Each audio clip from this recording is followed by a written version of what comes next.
नमस्कार विद्यार्थियों, आप सभी का स्वागत है हमारे YouTube चैनल बिहार एसएस लोकर्स एकेडमी में। आज हम लोग जो है काव्यखंड के भाग का चौथा अध्याय 56 पाठ को शुरू करने वाले हैं। इसमें हम लोग आज के क्लास में इस पाठ के जो कवि हमारे हैं यानी नाभादास जी हैं, उनके बारे में हम लोग आज पढ़ेंगे। नाभादास जी के बारे में आज हम लोग पढ़ेंगे। आज का ये क्लास हमारा कवि परिचय से जुड़ा हुआ है, तो आप लोग फटाफट से इस क्लास के साथ जुड़ जाइए। और जो विद्यार्थी हमारे चैनल पर नए हैं, पहली बार जुड़ रहे हैं, तो हमारे चैनल को जरूर सब्सक्राइब कर लेंगे, बेल आइकन को प्रेस कर देंगे ताकि हमारे नए नए क्लासेज का अपडेट आप लोगों तक पहले मिलते रहे। बाकी मैं एक चीज़ आप लोगों को और भी बता दूं कि अगर जो विद्यार्थी हमारे टेलीग्राम चैनल से नहीं जुड़े हैं तो फटाफट से हमारे टेलीग्राम चैनल से भी जुड़ जाएंगे, जहाँ पर हमारे जो भी क्लासेज होते हैं या जिसका पैनल पीडीएफ हो गया और साथ ही साथ जो चैप्टर वाइज नोट्स हमारे टेलीग्राम पर मिलते हैं, तो आप लोग फटाफट से जुड़ करके आप नोट्स को प्राप्त कर लीजिए। अब हम लोग आते हैं अपने आज के क्लास के ऊपर। तो सबसे पहले हम लोग कवि के बारे में पढ़ेंगे, नाभादास जी के बारे में पढ़ेंगे। जो हमारा 56 है, 56 पाठ है। 56 क्या होता है तो इसको समझिएगा। 56 जो है 6 पंक्तियों वाला, ठीक ना, 6 पंक्तियों वाला जो है गेय पद होता है।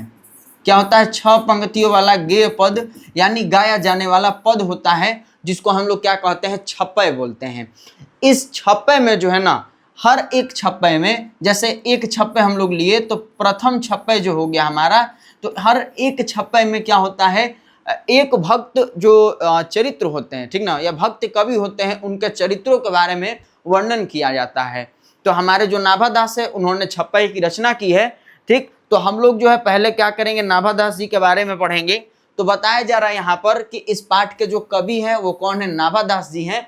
और इनका मूल नाम क्या है? तो इनका मूल नाम नारायण दास है, जिन्हें नाभादास के नाम से भी जाना जाता है। इनका जन्म बताया जा रहा है कि 1570 ईस्वी में हुआ था, जो अनुमानित रूप से है, मतलब जो कि सही नहीं है। मतलब ये अनुमान करके बताया गया कि 1570 में इनका जन्म हुआ था। और निधन बताया जा रहा है कि अज्ञात है, लेकिन ये भी कहा जा रहा है कि 1600 तक जो है वर्तमान 1600 तक जो है हमारे नाभादास जी का निधन हो गया था। ये ऐसा अनुमानित करके बताया जा रहा है, लेकिन पूर्ण रूप से ये जानकारी प्राप्त नहीं है कि कब इनका निधन हुआ था। तो हमें ऐसे ही समझना है कि 1570 में अनुमानित रूप से इनका जन्म हुआ और इनका निधन जो है अज्ञात बताया गया है। अगर इनके जन्म स्थान की बात करेंगे तो जन्म स्थान को लेकर के भी जो कई सारे सांप्रदायिक मत है, जैसे यहाँ बताया जा रहा है कि सांप्रदायिक मान्यता के अनुसार इनका जन्म के रूप में बताया जा रहा है कि दक्षिण भारत में सांप्रदायिक मान्यता के अनुसार इनका जन्म हुआ, दक्षिण भारत में कहा जा रहा है। लेकिन जब ये शैशव अवस्था में हुए, तो इनके पिताजी का क्या हो गया? निधन हो गया। तो और वहाँ पर जो है अकाल पड़ने के कारण जो है इनकी माँ इन्हें जो है जयपुर राजस्थान में ले आई और यहाँ पर ये प्रवास करने लगे। तो यानी कहने का मतलब इनके जन्म स्थान में क्या हुआ कि शैशव अवस्था से पहले दक्षिण भारत में थे, फिर पिता मर गए और अकाल वहाँ पड़ गया, इसलिए इनकी माँ इनको जयपुर राजस्थान में ले आई। और फिर उसके बाद जो है इनके माता से भी इनका क्या होता है? बिछोह हो जाता है। तो कहने का मतलब ये हुआ कि बचपन में ही ये अनाथ हो गए, इनके माता पिता दोनों चल बसे। इसके बाद अगर हम लोग शिक्षा के बारे में बात करेंगे तो बताया जा रहा है कि गुरु और प्रतिपालक की देखरेख में ये स्वाध्याय सत्संग द्वारा जो है ज्ञानार्जन किए थे। मतलब बचपन में ही ये अनाथ हो गए, माता पिता दोनों गुजर गए, तो इन्होंने शिक्षा कैसे प्राप्त की? तो इन्होंने शिक्षा जो है, जो इनका पालन पोषण किया, जो इनका प्रतिपालक था उसकी देखरेख में इन्होंने खुद से जो है शिक्षा प्राप्त की, गुरु से शिक्षा प्राप्त की, और इस तरीके से इन्होंने जो है ज्ञान की प्राप्ति किया था। शिक्षा के बाद बताया जा रहा है इनकी अभिरुचि के बारे में कि इन्हें किस चीज में जो है इंटरेस्ट था, अभिरुचि किस चीज में था। तो इन्हें जो है लोक भ्रमण करने में, यानी घूमने में, लोगों के साथ मतलब भ्रमण करने में इनको शौक था। भगवत भक्ति करने में इनको शौक था। काव्य रचना करने में, वैष्णव दर्शन चिंतन में ये विशेष रुचि रखते थे। इसके बाद इनके दीक्षा गुरु के बारे में बताया जा रहा है कि स्वामी अग्रदास, जिनको अग्र अली के नाम से जाना जाता है, ये हमारे नाभादास जी के क्या थे? दीक्षा गुरु थे। और दीक्षा गुरु के भी गुरु कौन थे? तो स्वामी रामानंद के जो है ये शिष्य परंपरा के क्या थे? प्रसिद्ध कवि थे। यानी कहने का मतलब ये हुआ कि जो हमारे अग्र अली या अग्रदास हैं उनके गुरु जो है स्वामी रामानंद है और हमारे नाभादास जी के गुरु अग्रदास जी हैं। तो एग्जाम में अगर आपसे पूछ देगा कि नाभादास किसके शिष्य थे तो आप कहिएगा सिंपल सा अग्रदास या अग्र अली के। लेकिन अगर आपसे ये पूछ देगा कि अग्रदास या अग्र अली किसके शिष्य थे तब आप कहिएगा स्वामी रामानंद जी के थे। ठीक ना, बात समझ में आया कि नहीं आया आप लोग कमेंट में जरूर बताइएगा। मैं फिर से आप लोग को बताऊंगा जब नेक्स्ट क्लास लेकर आऊंगा 56 पाठ को पढ़ाऊंगा तो उसमें भी मैं आप लोग को जरूर ये चीजें बता दूंगा अगर आप लोग को समझ में नहीं आएगा। लेकिन मैं फिर से बता दे रहा हूं कि अगर आपसे पूछेगा कि नाभादास किसके शिष्य थे तो आप कहिएगा अग्रदास या अग्र अली के। अगर ये पूछ देगा कि अग्रदास या अग्र अली किसके शिष्य थे तो आप कहिएगा स्वामी रामानंद के। या फिर पूछ देगा कि बताइए बाबू स्वामी रामानंद के शिष्य कौन थे तो कहिएगा अग्रदास थे। अगर आपसे पूछ देगा कि अग्रदास के शिष्य कौन थे भाई तो आप कहिएगा नाभादास थे। तो क्लियर हुआ कि नहीं, कमेंट में जरूर आप लोग बताइएगा। इसके बाद आगे बताया जा रहा है इनके अस्थायी निवास स्थान के बारे में। तो इनका अस्थायी निवास स्थान वृंदावन था, रहते ये वृंदावन में थे। इनकी कृतियों की अगर बात करेंगे तो मुख्य रूप से इनकी जो है 2 कृतियां यहाँ पर बताई गई है। मुख्य रूप से मैं बता रहा हूँ, पहला क्या है भक्तमाल है और दूसरा है अष्टयाम है। अब भक्तमाल और अष्टयाम इसी दोनों को जो है हमें समझना है क्योंकि ये 2 रचनाएं बहुत ही इंपॉर्टेंट है। भक्तमाल जैसा कि इसका रचना काल बताया जा रहा है कि 1585 से लेकर के 1596 के बीच में इस समय काल खंड में क्या हुआ, भक्तमाल की रचना हुई। और भक्तमाल क्या कहलाता है तो भक्त चरित्रों की माला। अगर आपसे पूछ देगा कि भक्तमाल क्या है तो हम कहेंगे भक्त चरित्रों, ठीक ना, भक्त चरित्रों की माला, भक्त चरित्रों की माला या भक्त चरितों की माला जो हमारा क्या कहलाता है, भक्तमाल कहलाता है। इसके बाद इसके रचना काल के बारे में बताया गया कि 1585 से लेकर 1596 ईस्वी के बीच में।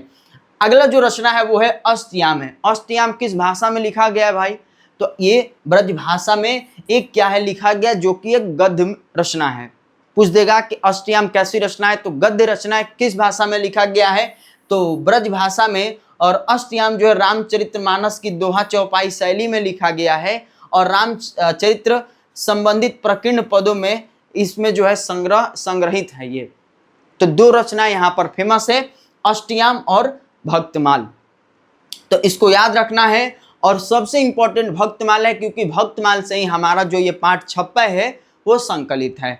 तो इस चीज को जरूर ध्यान में आप लोग रखिएगा। अब हम लोग आगे देखेंगे विशेष के बारे में। तो विशेष में ये बताया जा रहा है कि कवि नाभादास की पारिवारिक सामाजिक पृष्ठभूमि अधिकतर विद्वानों के मुताबिक दलित वर्ग की थी। मतलब यहाँ पर बताया जा रहा है कि जब जो नाभादास है उनके जो परिवार था, उनके जो माता पिता थे वो किस मतलब ये कह सकते हैं कास्ट से संबंधित थे, या नाभादास जो है उनके माता पिता जो है क्या थे, दलित थे। ये लोग जो है जो विद्वान है वो बताते हैं। तो हमारे नाभादास जो है कहा जाता है कि दलित वर्ग से जो है ये संबंधित थे। इसके बाद हम लोग आगे बढ़ेंगे तो महत्वपूर्ण जानकारियों को देखेंगे। तो महत्वपूर्ण जानकारियों में क्या बताया गया इस पे हम लोग चर्चा करेंगे। ध्यान दीजिएगा आप लोग। महत्वपूर्ण जानकारियों में कहा जा रहा है कि नाभादास सगुणोपासक राम भक्त कवि थे।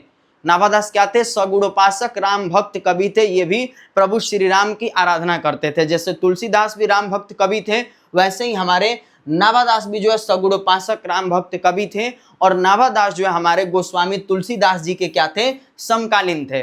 तीसरा लेसन जो हम लोग पढ़े थे तुलसीदास का पद, उसमें भी मैंने आप लोग को बताया था कि तुलसीदास के मित्र और स्नेह में जैसे अब्दुल रहीम खाना थे, हमारे टोडरमल थे, ठीक ना। तो और वैसे ही महासिंह भी थे। तो यहाँ पर हमारे गोस्वामी तुलसीदास के जो मित्र हैं या स्नेही थे वो हमारे नाभादास भी थे। और नाभादास जो है तुलसीदास जी के क्या थे, समकालीन थे। तो एक ऑब्जेक्टिव ऐसे भी पूछा जा सकता है कि नाभादास किसके समकालीन थे, तो किसके समकालीन थे तो तुलसीदास जी के समकालीन थे। और नाभादास जो एक सच्चे वैष्णव भी थे और इनकी सबसे प्रसिद्ध कृति जो है कौन सी है तो वो भक्तमाल है। भक्तमाल यानी भक्त चरित्रों की माला। आगे बताया जा रहा है भक्तमाल के रूप में कि भक्त चरित्रों की माला। देखिए यहाँ पर भी मैं लिखा हुआ है और यहाँ पे भी मैंने अभी आप लोग को लिख करके बताया भक्त चरित्रों की माला। मैंने बताया आप लोगों को भक्त चरित्रों ठीक ना। भक्त चरित्रों की माला क्या कहलाती है? भक्तमाल कहलाता है।